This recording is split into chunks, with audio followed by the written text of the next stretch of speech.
ইস্তিগফার করা, আল্লাহর কাছে মাফ চাওয়া, এটা আল্লাহর খুবই প্রিয়, খুবই মাহবুব। হাদিসের মধ্যে এসেছে ওয়াল্লাযী নাফসি বিয়াদিহি লাউ লাম তুযনিবু লাযাহাবাল্লাহু বিকুম। कि अल्लाह रसूल बोलते कसम है उस ज़ात की जिसके कब्ज़े कुदरत में मेरी जान है, अगर तुम गुनाह नहीं करोगे तो अल्लाह तुमको मिटा देगा। আল্লাহ রসুল বলছে কসম হ্যাঁ ওই জাতের প্রতি যার হাতের মুঠোর মধ্যে আমার জান আছে, বলছে তোমরা যদি গুনাহ করবে না তো আল্লাহ তোমাদেরকে শেষ করে দেবে। ওয়ালা জাআ বিকাউমিন ফায়াস্তাগফিরুনাল্লাহ ফায়াগফিরুল্লাহু লাহুম, कि আল্লাহ তোমাদের বদলে এমন একটি গোত্রের কওম আর এমন লোকেদের আল্লাহ জন্ম দেবে, সৃষ্টি করবে, পয়দা করবে যারা গুনাহ করবে, फिर अल्लाह কাছে মাফ চাইবে আর আল্লাহ ওদের মাফ করে দেবে।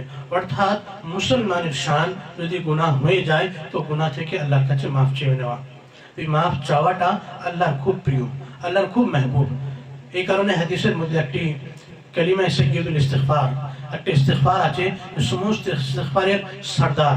ওই ইস্তিগফার হচ্ছে اللهم أنت ربي لا إله إلا أنت خلقتني وأنا عبدك وأنا على عهدك ووعدك ما استطعت وأعوذ بك من شر ما صنعت وأبوء بنعمتك علي وأبوء بذنبي فاغفر لي فإنه لا يغفر الذنوب إلا أنت। হাদিসের মধ্যে এসেছে, বুখারী শরীফের হাদিস, আল্লাহ রাসূল সাল্লাল্লাহু আলাইহি সাল্লাম বলেন কেউ যদি এই ইস্তিগফারের মানের প্রতি ইয়াকিন করে যদি সন্ধ্যা বেলা পড়ে বা দিনের বেলা পড়ে তো সকাল হওয়ার আগে আগে বা সন্ধ্যা হওয়ার আগে আগে ও যদি মরে যায় ফাহুয়া মিন আহলিল জান্নাহ, তো জান্নাত ওয়ালাদের মধ্যে হয়ে যাবে।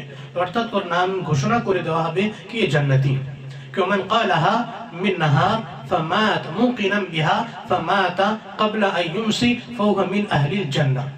হাদিসের এই আলফাজ, এই শব্দ যে রাতের বেলা পড়বে সকাল হওয়ার আগে আগে যদিও মারা যায় তো জান্নাতে প্রবেশ করে যাবে, আর যে কেউ সকালে পড়বে সন্ধ্যা হওয়ার আগে আগে যদি মারা যায় তো ফাহুয়া মিন আহলিল জান্নাহ, তো জান্নাতি ওয়ালাদের মধ্যে ওর নাম লিখে দেওয়া হবে। তো এই ইস্তিগফারের এমন ফজিলত, এর মানের প্রতি ইয়াকিন করে পড়তে হবে। এর মানে কি আল্লাহুম্মা আনতা রাব্বি, আয় আল্লাহ তুমি আমাদের রব, লা ইলাহা ইল্লা আনতা তোমার ছাড়া কেউ মাবুদ নেই, তোমার ছাড়া কেউ উপাস্য আর ইবাদতের যোগ্য নেই। খালাকতানি, কে আল্লাহ তুমি আমাদেরকে সৃষ্টি করেছো, ওয়া আনা আবদুক আর আমি তোমার বান্দা, ওয়া আনা আলা আহদিক আর আমি তোমার ওয়াদার প্রতি দাঁড়িয়ে থাকবো, মাস্তাতাতু যতটা আমার দ্বারাই হতে হবে ততটা আমি করার চেষ্টা করব।